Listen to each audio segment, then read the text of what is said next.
Hello guys, welcome to my channel. So in this video tutorial I am going to show you how we can change background color of your passport size photo so in Canva.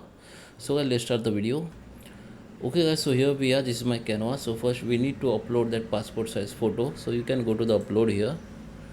Just click on that upload file options, and here you need to select that your image or picture passport size photo and just open it. Once it's open, you need to select that edit image, and then go to the create the design. Just click on that, and here the your image or photo has been open. Now you can simply select that photos and click on bg remove.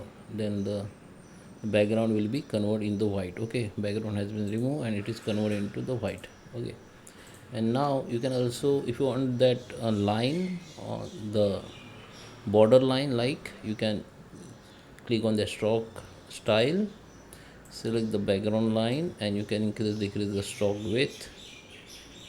Okay, and you can also change that line color.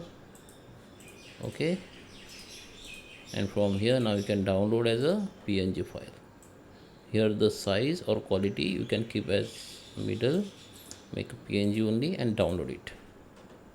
So I hope you like this video. Please subscribe me. Thank you for watching.